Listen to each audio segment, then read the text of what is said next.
أعوذ بالله من الشيطان الرجيم بسم الله الرحمن الرحيم الحمد لله رب العالمين والصلاة والسلام على أشرف الأنبياء والمرسلين سيدنا محمد وآله وصحبه ومن تبعهم بإحسان إلى يوم الدين أما بعد إذن جنگ هداية الراوي بسم الله وتنجارة دين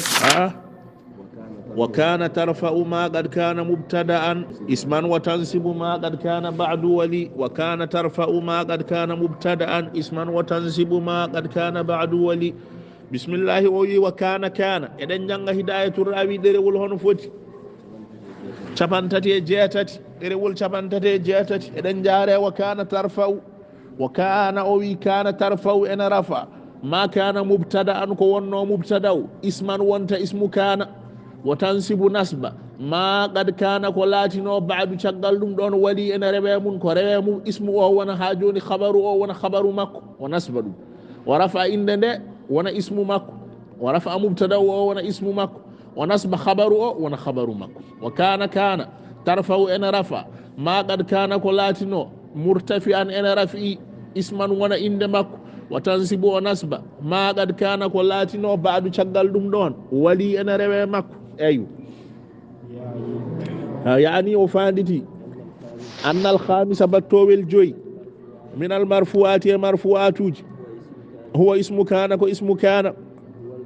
وهو المبتدأ كمبتدأ المسبوق قدرادو بكان كان أو إحدى أخواتها ما قوت لمسلمون نحو كوين كان زيد لاتنوما حافظا كو حافظ أو بات زيد والي يقرأ ومجنغ ويسمى المبتدأ وإنيره اسم كان كو اسم كان ويسمى الخبر خبر وإنيره خبر كان كو خبر كان أو إحدى أخواتها ما قوت لمسلمون وعلم عنده أن كان وأخواتها كان مسلمون نواسخ كنواسخوج لممتن لحكم المبتدا نياور مبتدا والخبر خبر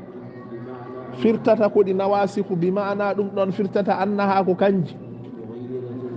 مغيرة كودي بيلوجي لإعراب المبتدا دي بيلان إعراب مبتدا والخبر خبر من الإعراب المعنوي دين دي أربورتنو كو إعراب معنوي مبتدا كان كو مرفوع بالتجرد والنو تجرد مبتدا مرفوع بالتجرد سيبي على كو اديم كو دوم ادونو مو رفيد عامل او كو معنوي وونو لفظتاك كان سناتي هن عامل او وونتي لفظي اعراب مكو وونتي لفظي الى الاعراب فيود اعراب اللفظي لفظيانك فالمبتدا مبتدا كان مرفوعا كو دفعنادو بالابتداء كو ابتداء رفعنومو عامل معنوي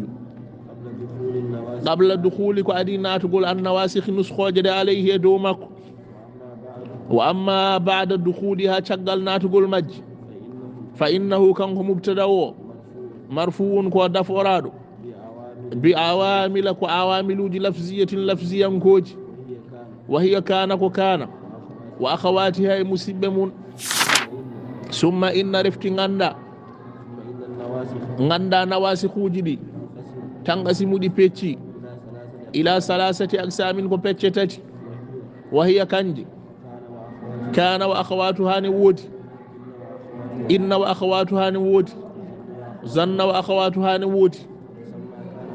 ويسمى كان واخواتها ان انيره ناقصه ادي بيه كو ناقصه بيبيته كو دي ناقصه لنقصان سبي أستغل عن أحد غوتل معنى يي مدلولي تندينوجي ديدي الفيل جل ديدي فيل تندينتا غوتل هن على كان فيل سمي ضرب تنديني بيغال تنديني زمانو سمي ذهب تنديني يادو تنديني زمانو so mi wi qara tindini jangugol tindini zamanu kono so mi wi kana muhammadu latinoma tindini zaman tan kono gollal ala hen muhammadu latinoma halko o golli o gollani hay hu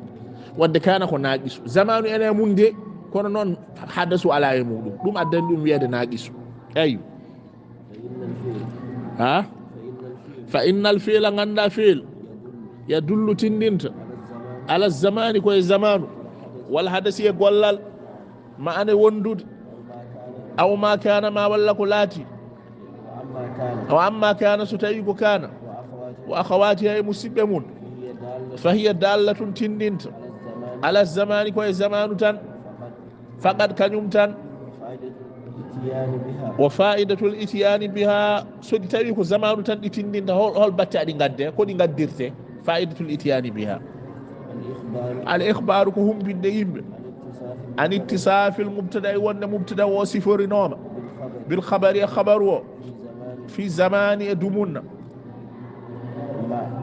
fi zamani ma e dumunna gotel e dumunnaji fa qawluna konngol meɗen kana zaydun aliman zeydu ko gando wonno mujarradu ikhbarin ko humpinde yimɓe tan bittisafi siforademo bil ilmi gandal fi zamanin ma e gotel e dumunnaji zamanin madin zamanu ɓeyduɗo ɓennuɗo illa annahu sanatan kanko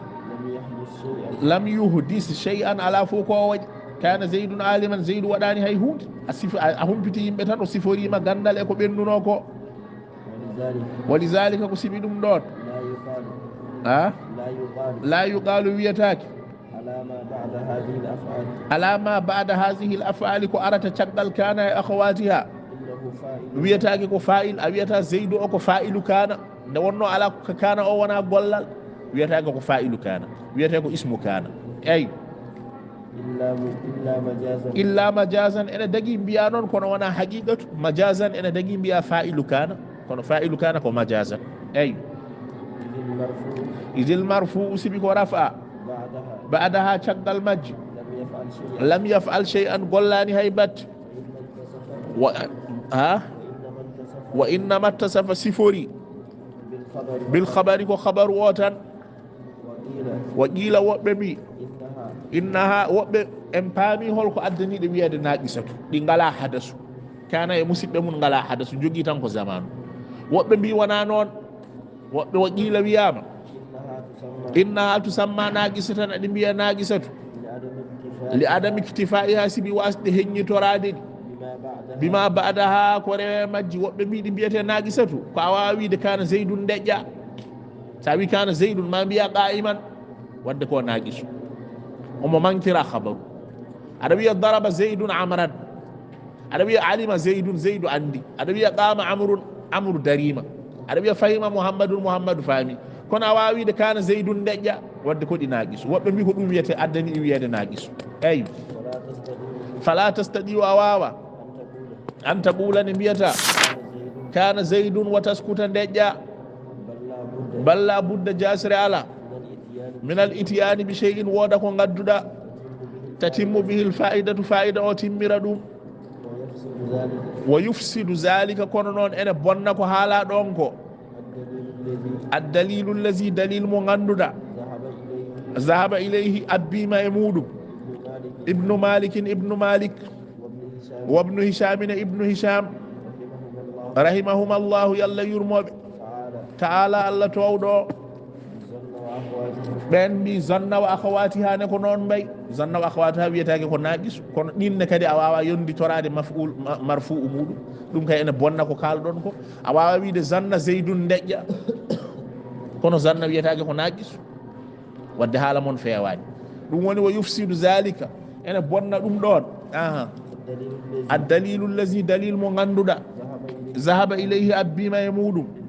ibnu malikin ibnu malik wabnu hishamina ibnu hisham rahimahum allahu taala yallah yurmoɓe bi zanna e zanna wa akhawatiha yusiɓɓe mum fa innaha zanna wa akhawatuha la taktafi keññitortako bil mubtada e mubtada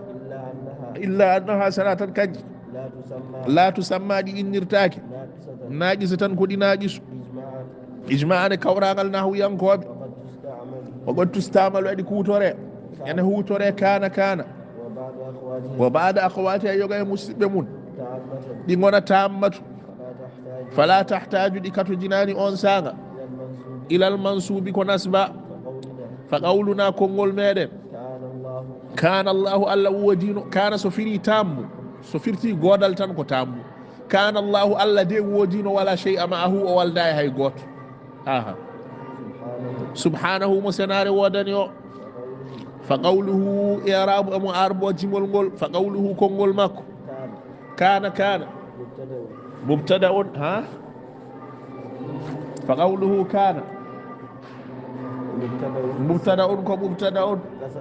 قصد لفظه ولفظ ماكو فانتا لفظ كان أي لفظ كان